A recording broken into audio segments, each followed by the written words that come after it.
Assalamualaikum warahmatullahi wabarakatuh. Alhamdulillahirobbilalamin. Selamat sore semuanya, sahabat-sahabatku yang baik hati, yang berbahagia.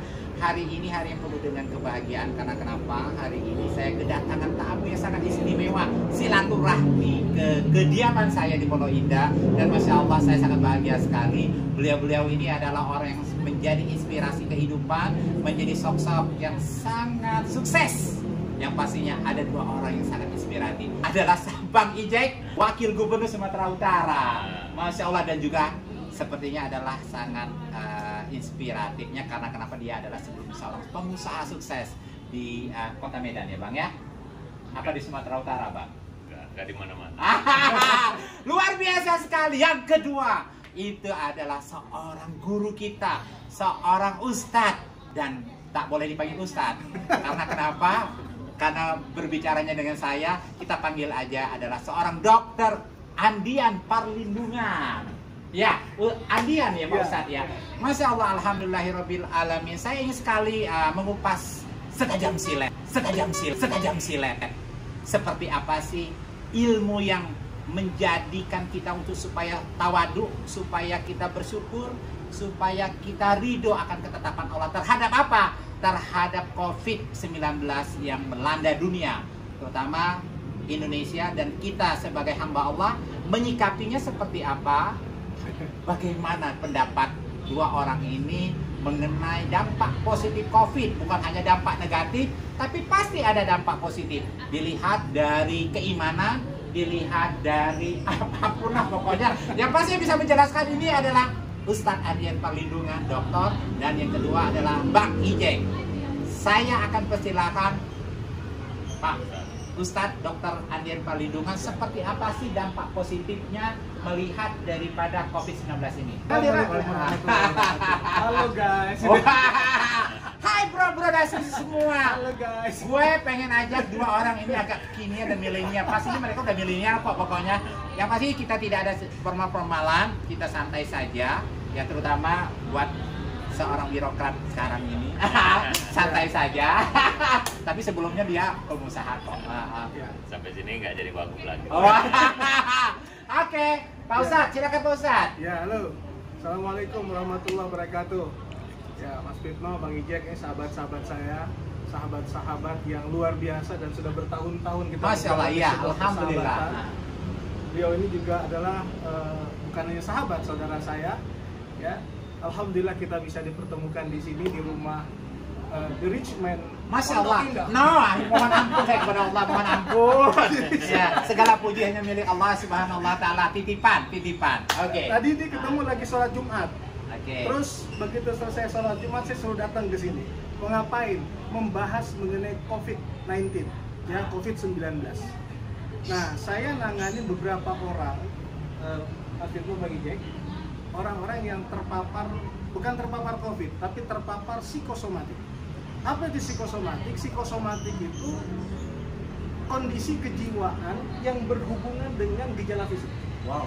Ya kayak jantung berdebar, otot-otot mengeras, menguncang, asam lambung naik, dada panas. Nah itu sebetulnya bukan sakit fisik, tapi adalah kondisi kejiwaan yang mengakibatkan gejala fisik. Nah kenapa? Ini diakibatkan karena takutnya COVID. Kok bisa takut COVID? Karena pemberitaan yang masif. Ya, pemberitaan di televisi, buka WA COVID, buka WA grup COVID, baca WA personal COVID, buka IG COVID, nonton TV COVID, dengar pembicaraan COVID, akhirnya COVID itu jadi monster. Nah, bagaimana kita merubah cara pandang itu? Kita harus melihat sisi positif dari COVID. Sisi positif dari COVID. Ternyata COVID itu adalah rahmat. Kenapa? Di India setiap tahun 7 juta orang meninggal karena polusi udara. Di India. 7 juta setahun. Ya. Sekarang angka kematian polusi udara bisa ditekan dan tidak sebanding dengan kematian karena COVID kecil. Tidak sebanding. Kenapa? Karena orang sudah pakai masker dan pola hidup jadi sehat. Dan yang kedua, orang belum berani keluar. Ya. Karena naik motor, mobil seperti itu ya. Jadi udara bersih gitu ya Pak Ustadz ya. Nah, silahkan buktikan di Jakarta 2019 angka kematian itu 4 bulan terakhir sampai ke bulan April itu jumlahnya 16.000 sekian. Oke. Di Jakarta. Di Bukan Jakarta. COVID, belum Ya, COVID. Bukan COVID. Belum 16.000 catat ya. Iya, Oke. belum COVID. Oke. 16.000 sekian. Nah, apa yang terjadi sekarang setelah COVID? Ternyata tidak sebanding dengan angka itu. Oke. Artinya apa? Kematian akibat faktor lain itu lebih besar daripada COVID. Dan apa penyumbang terbesar kematian faktor lain? Polusi udara. Wow. Indonesia ini negara kelima kalau saya tidak salah polusi udara terburuk di dunia. Nomor 1 India. Oke. Jadi saya yakin bahwa di balik COVID ini ada pesan dari langit bahwa kita memang harus pakai masker. Kenapa? Karena ada yang lebih buruk dari COVID, yaitu polusi udara. Polusi udara. Apa akibatnya? Serangan jantung, stroke, kanker, berbagai penyakit kulit. Dan selama ini tidak Disosialisasikan informasinya. Informasikan. Nah, padahal itu lebih gila lagi. Jakarta 2020 per Januari, 1 Januari itu tercatat kasus kematian karena polusi udara 6.300. Jakarta. Lain Bandung, lain Surabaya, lain Medan. Jadi hikmah terbesar COVID datang ke kita itu adalah agar kita menjaga pola hidup kita, menggunakan masker. Walaupun nanti COVID sudah berakhir, pakai masker. Kenapa? Pakai masker. Ada yang lebih dahsyat membunuh kita, polusi udara. Oke. Luar biasa. Yang kedua, Ada penyakit yang lain. Bang Ijek gimana, Bang? Enggak, Ustaz dulu. Kita dengerin Ustaz dulu. Kita dengerin. Yang kedua, Ah. yang kedua, selama 8 bulan ini, semua aktivitas kemaksiatan berhenti. Panti pijat, diskotik, pub, pusat-pusat kemaksiatan malam hari. Saya datang, saya jalan ke kota bawa keluarga saya. Jalan malam. Malam Sabtu, malam Minggu kita muter, lihat Jakarta. Saya pengen tunjukin sama anak-anak saya. Lihat, tutup semua. Artinya apa? Bayangkan kalau tidak ada COVID selama 8 bulan, ya, tidak ada COVID, apa yang terjadi? Dan setelah ada COVID berhenti semua kegiatan maksiat. Berapa juta orang diselamatkan hidupnya dari kecanduan dunia malam di seluruh dunia. Luar biasa. Jadi begitu banyak sebenarnya dari sisi yang positif, dari sisi yang lain hikmah daripada COVID itu sendiri ya Pak Ustadz ya. Iya. Luar biasa sekali. Terus Pak Ustadz kira-kira kita menyikapi ini semua harus seperti apa nih Pak Ustadz? Ya. Kan kita udah bisa melihat nih faktanya bahwa teman-teman sadar nih bahwa Ya. dampak positif hikmahnya itu banyak banget nih sebenarnya. Cuman orang tidak melihat akibat daripada tidak disosialisasi akibat-akibat yang lain yang sebelum COVID sebenarnya angka kematian dari penyakit yang lain banyak. Ya. Terus luar biasa sekali menurut saya. Jadi harus bagaimana nih Pak Yang Ustadz ketiga kita? dulu, Yang hikmah ketiga yang deh. ketiga. Oke, Hikmah siap. ketiga. Ketiga. Hikmah ketiga, ternyata COVID ini bisa merubah wajah Indonesia. Kita memasuki sebuah peradaban yang indah, sangat indah. Apa itu? Dulu kita merindukan di Jakarta orang, di Indonesia orang susah antri.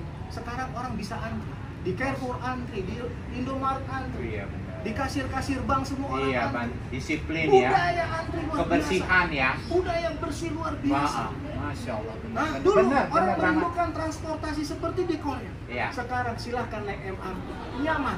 Silahkan naik Transjakarta, nyaman. Mau masuk antri di dalam nyaman. Semua orang jaga jarak. Ternyata kita bisa. Ternyata kita bisa. Benar ya. Yang keempat yang dahsyat. Ternyata ada pesan dari langit. Begitu COVID datang, kita disuruh pulang ke rumah. Semuanya tinggal di rumah, kerja di rumah. Masya Allah. Jadi ayah yang baik, jadi kakak yang baik, jadi paman yang baik, jadi ibu yang baik. Berapa bulan? Hampir 6 bulan kita di rumah. Untuk apa? Ku anfusakum wa ahlikum naro. Jaga dirimu dan keluargamu dari siksa neraka. Luar biasa. Al-Quran surat 52 ayat 21, surat 40 ayat 8, surat 13 ayat 23 pesannya adalah masuk surga sekeluarga. Nah, Allah suruh kita pulang tinggal di rumah semuanya. Perhatikan istri kita, perhatikan keluarga kita, perhatikan kakak kita, perhatikan paman kita. Beliau ini seorang paman yang punya banyak kemenangan luar biasa. 16 kamar di sini. Untuk siapa saya tanya? Saya dibawa per kamar. Untuk siapa? Untuk tamu, termasuk untuk ustadz, untuk kemanakan yang datang. Bayangkan ini manusia luar biasa. Hah? Ini Udah kita bicara yang COVID dulu. Masuk. Jangan promosi gak enak. ini tokoh muda Sumatera Utara, Bang Ijek. Ya, tokoh muda Sumatera Utara, Wagub. Ya, kita doakan berlian tetap berlian, emas tetap emas. Atas izin Allah, atas kuasa Allah, insya Allah masuk Jakarta, masuk pusat. Amin ya Rob. Amin, amin ya Rob. Manusia yang rendah hati, manusia yang paling peduli, manusia yang sangat memperhatikan fakir miskin. Alhamdulillah luar biasa. Amin ya Allah ya Rob. Di Medan itu ada masjid Haji Hanif. Berapa ambulannya Bang Ijek? Bersih masjid. Iya, berapa? Pembersih masjid berapa banyak? Ya, ada. Itu sudah melakukan gerakan bersih masjid. Bayangkan, gerakan kesehatan. Udah, aku udah lihat sama. Udah lihat? Udah, gue lihat banget. Ini sama nih. Wah. Manusia yang luar biasa nih. Pokoknya seru banget ya, begitu banyak ilmu dari sisi lain yang selama ini tidak kita sadari dan kita tidak lihat. Ternyata ya Allah ya Rob, luar biasa sekali Pak Ustadz Adian bisa melihat dari sisi yang lain nih. Dan benar dalam ayat Al-Quran itu surat apa Pak Ustadz yang menyatakan bahwa setiap ketetapan Allah buat orang mukmin itu adalah baik, terbaik. Ya, Apa kata Allah dalam Al-Quran? apa itu? Allah mengatakan di dalam surat 2 Al-Baqarah 216. Oke. Asa an takrahu syai'an wa huwa khairul lakum wa asa an tuhibbu syai'an wa huwa syarrul lakum. Bisa saja yang tidak kamu sukai itu yang terbaik yang diberikan Allah kepadamu. Dan bisa saja sesuatu yang kamu cintai bukan itu yang terbaik. Jangan pernah membenci Covid, karena Covid dikirim membawa pesan dari langit itu kebaikan kita. Allahu Akbar, luar biasa sekali. Masya Allah, Masya Allah. Nah, teman-temanku semua, sepertinya Bang Ijek ini sangat kalem sekali. Kalau belum disuruh ngomong, kayaknya nggak ngomong nih.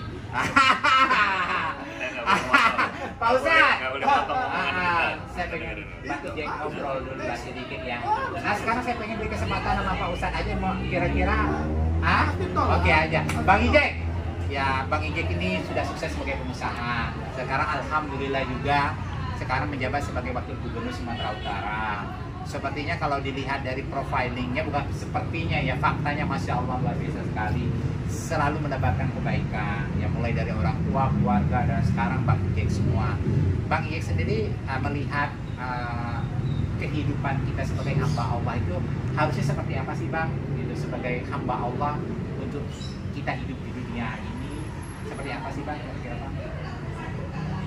Tujuan Abang sendiri gimana nih Bang? Saya makasih dulu Bang Fitno. Pertama saya mengucapkan Assalamualaikum warahmatullahi wabarakatuh buat semuanya yang mendengarkan kita ini semuanya. Saya senang nih dekat Ustadz, dapat banyak pencerahan tentang agama, tentang bagaimana beribadah dan bagaimana bersyukur. Dan saya kenal Bang Fitno, ternyata alhamdulillah luar biasa.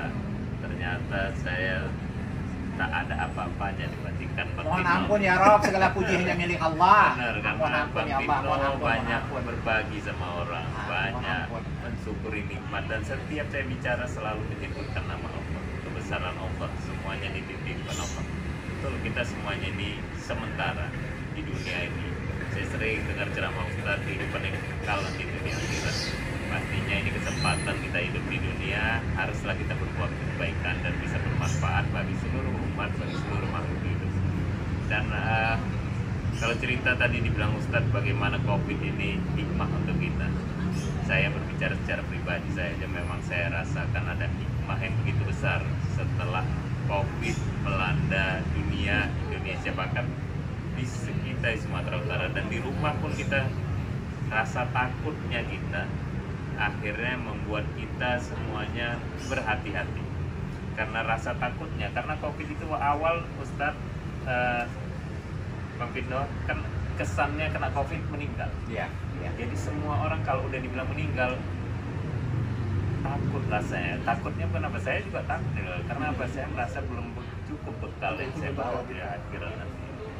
Tapi karena ketakutan itu semua berbuat baik, semua beribadah baik, semua berkelakuan baik. Akhirnya dengan takut mati karena takut meninggal, karena kesannya kan pemberitaannya orang Muslim itu tiba-tiba di jalan jatuh gitu. Kan itu yang kita lihat. Ternyata sekarang kok nggak ada seperti itu. Jadi mental kita itu juga rusak, ya akhirnya imun badan kita juga rusak. Jadi akhirnya saya waktu itu juga di rumah karena pertama kali COVID beredar, ajudan saya kena. di bulan Februari. Oke, Bang. Saya disuruh Pak Gubernur istirahatlah 2 minggu isolasi. Saya tidak positif, saya negatif. Alhamdulillah Allah ini. Dengan itu di rumah banyak waktu dengan anak-anak. 5 waktu sholat selalu berjamaah. Masya Allah. Imam bergantian anak-anak saya laki-laki. Makan pagi, siang, malam bersama-sama. Luar biasa. Tak pernah terjadi dalam hidup saya. Selama ini ya. Anak-anak saya masak bantuin ibunya. Malam-malam kami bisa masak daging sama-sama. Alhamdulillah banyak hal. Malam Jumat baca Yasin sama-sama. Banyak hal yang saya dapatkan. Dan karena tak ada pembantu, tak ada supir, hanya pembantu di rumah. Akhirnya kami pergi dari rumah ke kebun tanpa disupirin, tanpa dilayanin sendiri. Sampai kebun pun tak ada orang. Masya Allah. Menikmatin, akhirnya kami duduk anak beranak. Nikmatnya alam. Nikmatnya tempat ini. Pak Pino udah ke sana. Tapi Ya. Pak Pino datang udah berubah dulu. Kemarin nggak gitu, Nggak kita gitu berubah ya? semenjak Ah, COVID oke. aja. Semenjak COVID jadi berubah. Tapi banyak hal yang saya rasakan, betul yang bilang Ustadz, banyak hal yang baik.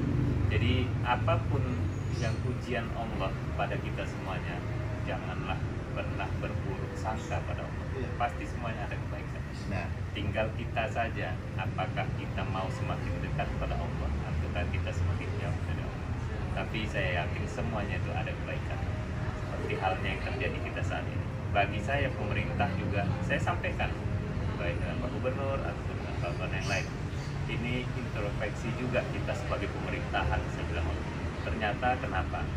Ternyata pemerintah sudah begitu mau perhatian kepada masyarakat.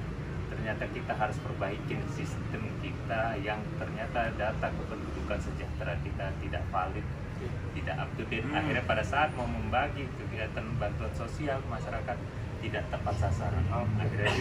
akhirnya ketahuan ya dari ternyata sini kita ya. perlu di situ. Kedua, sebagai pemerintah juga introspeksi juga, saya sampaikan juga Pak Gubernur, kita ternyata pelayanan kesehatan kita tidak merata ke semua daerah, hanya di kota-kota besar. Akhirnya pada saat kemarin COVID menumpuklah semuanya ke kota besar, tidak mampu overload. Ternyata juga tenaga kesehatan kita kurang. Ini harus kita tingkatkan. Kalau tidak karena COVID kita tidak Kita nggak perhatian tahu, seperti ini. benar Bang. Itu hikmah. Jadi hal lain juga saya lihat, ternyata kita bisa mengefisiensikan biaya. Sekarang kita bisa Zoom rapat. Ya. Tidak perlu bertatap muka langsung. Nah. Yang selama ini SPPD kami di pemerintah provinsi benar ya. Sumatera sangat besar. Sekarang bisa ditekan. Dan kemarin anggaran 2021 kita tekan. Yang tidak penting kita tidak usah lupa. Begitu juga kawan-kawan yang lain kabupaten kota.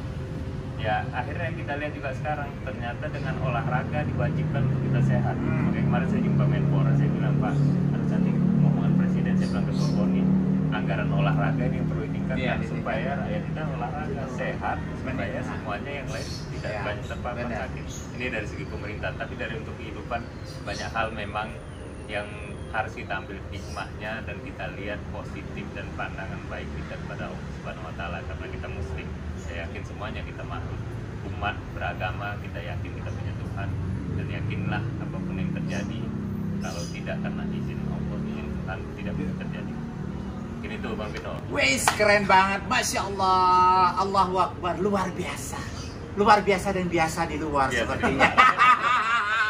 Seru banget ya Allah, ya Allah, ya Rabb, yang pasti apapun kejadian yang ditakdirkan oleh Allah Subhanahu wa taala pasti mengandung banyak kebaikan. Baik secara pribadi, baik secara keluarga, baik kehidupan masyarakat, baik kehidupan berbangsa dan bernegara. Ambil baiknya, pasti banyak kebaikan di sana. Pokoknya teman-temanku semua yakinkan kepada Allah bahwa suatu kebaikan itu datangnya dari Allah, kejelekan itu datangnya dari manusia itu sendiri dan dari hambanya Allah Subhanahu wa taala. Pak Ustadz, kira-kira ada sedikit kesimpulan? Ya, buat saudara-saudaraku semua yang dimuliakan oleh Allah, jangan takut berlebihan, jangan cemas berlebihan. Segala sesuatu itu sudah ditakdirkan oleh Allah. Katakan, "Qul la yusibana illa ma kataballahu lana huwa maulana wa 'alaihi falyatawakkalul mu'minun." Katakan, tidak akan menimpa kita sesuatu kecuali yang sudah ditakdirkan Allah kepada kita. Kalau Allah belum takdirkan, maka tidak akan pernah terjadi. Yakinlah, dan kuncinya jangan prasangka buruk kepada Allah. Di dalam setiap ketetapan Allah, pastikan, yakinkan diri kita bahwa semua ada kebaikan. Yang kedua, setiap musibah yang datang pasti kita juga bisa melaluinya. Oh iya, Ukuran musibah itu yang pasti Allah sudah mengukur bahwa kita tuh mampu. Ya, Itu ya Pak Ustadz la ya. yukallifullahu nafsan illa wus'aha. Oke. Allah tidak akan pernah membebani seseorang di luar Wah, batas itu yang gue kesanggupan. tanya itu, karena gue bukan ustadz, gue tanya sama ustadz. Tapi gue tahu, tapi gue nggak tahu. Pura-pura nggak tahu, banyak tahunya. Luar biasa sekali. Apalagi Pak Ustadz? Itu saja ya. Cukup Saya kira ya. cukup. Dari Bang Ijek kira-kira satu kalimat Bang Ijek. Ya, saya cuma ini ya apa? Menurut saya dan pastilah menurut kita semua, dan itu ada di Al-Quran juga, silaturahim itu penting. Jaga silaturahim itu penting karena kita tak tahu rezeki kita datang dari mana. Kadang kita mungkin merasa orang itu di bawah kita jauh, tapi jangan kita merasa dia tak bisa berbuat apa-apa. Kita tak tahu, mungkin dia akan bantu kita. Jadi silaturahim, saya lihat Bang Vino luar biasa, Ustadz juga seperti itu. Melihat orang tidak karena strata ekonomi, tidak karena kedudukannya, tapi semuanya kita sama. Dan pasti nanti suatu hari kita pun akan dibantu orang yang tak kita sangka-sangka, mungkin orang itu orang yang jauh di bawah kita. Jadi silaturahim itu penting, karena COVID ini pun kalau nggak ada silaturahim, mental kita juga rusak seperti bilang Ustadz. Karena ada masukan dari kawan-kawan, akhirnya kita bersemangat. Insya Allah semuanya kita dalam keadaan sehat, dan insya Allah kita dalam lindungan Allah. Satu lagi boleh? Boleh dong. Ternyata orang-orang hebat ini, ya kan, ini orang-orang hebat. Yang hebat adalah Allah. Iya, tentu hebat pasti Allah, Allah. ya. Tapi kan Allah memberikan 0,sekian Oke, 0%. siap. Maka orang-orang hebat itu ternyata prinsip hidupnya sama. Sama. Berbakti sama orang tua sama. Prinsip menghargai orang sama. Ini luar biasa. Belajarlah dari orang-orang hebat biar Anda jadi orang hebat. Dan yang terakhir dari saya, jangan lupa sedekah, sedekah, sedekah. Karena dengan sedekah, pastinya hati akan tenang, kita akan terhindar dari malapetaka, musibah, bencana, apalagi COVID. Kalau sering sedekah, Tuhan akan melindungi kita dengan sedekah. Yang pasti, tapi ikhtiarnya tetap ada. Ya. Pakai masker. Oh iya. Itu saja. Teman-temanku semua, alhamdulillahirabbil alamin. Sebelum maghrib, luar biasa indahnya bersilaturahmi, indahnya mencari hikmah dari setiap kejadian yang ditetapkan oleh Allah Subhanahu wa taala. Dari saya, Bang Ijek dan Ustadz Andian mengucapkan wassalamualaikum warahmatullahi wabarakatuh.